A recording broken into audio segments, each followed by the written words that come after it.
Hi guys, I've got this wonderful book and it says here Unlikely Friendships in Between Animals. Okay, and I've just got a couple of little stories. You may be too young for this. I'm not really quite sure. Maybe Mum and Dad can have a look and see. But there's Miss Margot is singing a kookaburra song and has been looking at kookaburras in a book, and they're one of her favorites. Iguanas are also a favorite. But anyway, I'll read you this particular story, and it's about the kookaburra and the duckling, and they both look like they're babies. Maybe the kookaburra fell out of a tree and is being hand reared, and the duckling is also being hand reared. Maybe, I don't know. Let's read and find out. The furry yellowish one that walks and talks like a duck is a duck, but that other one is a whole different animal.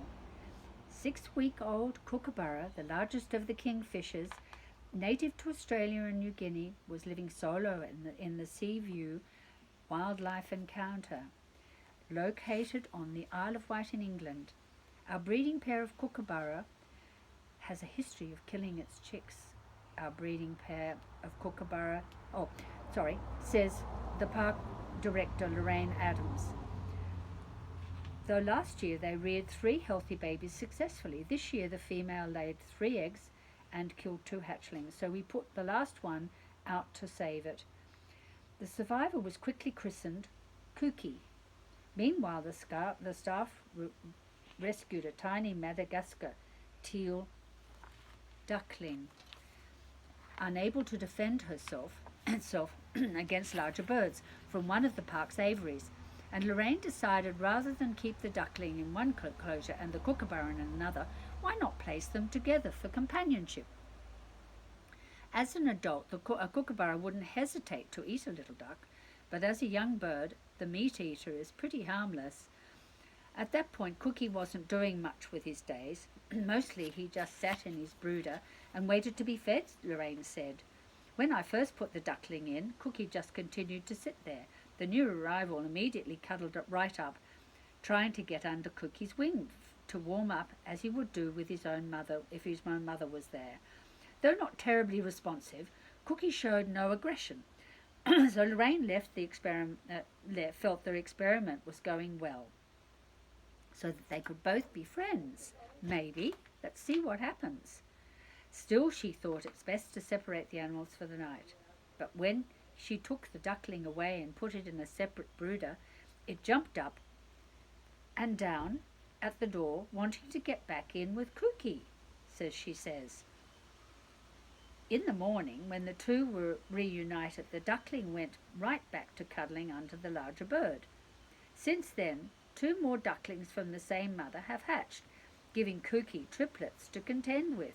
This is quite unusual and an amazing sight to see 3 little ducks disappear underneath him.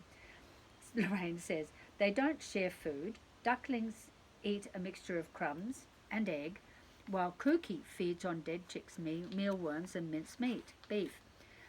But when they're not busy foraging, the ducks are all over Cookie, climbing on his back, sitting on him and poking their beaks into his feather and pushing their way under his wings.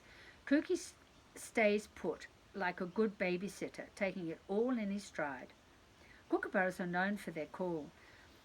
Can you make the sound of a kookaburra laughing? Mummy and Daddy probably can too.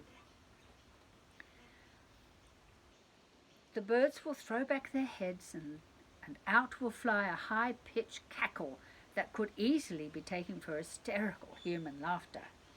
When the adults kick off laughing, they can be heard all over the park, Lorraine says. But in youth, the birds have little to say, and so far Cookie, despite the circus of activity in his pen, only makes a back-of-the-throat gurgle noise, she says. Perhaps soon he will let loose with his first wild guffaw, giving his little real friends a feather-raising surprise. That's a nice little story, isn't it? And there's a picture of the two of them together.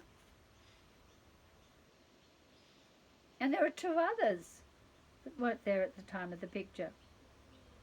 Anyway, that's Kooky Story. A little different, darling guys. Bye.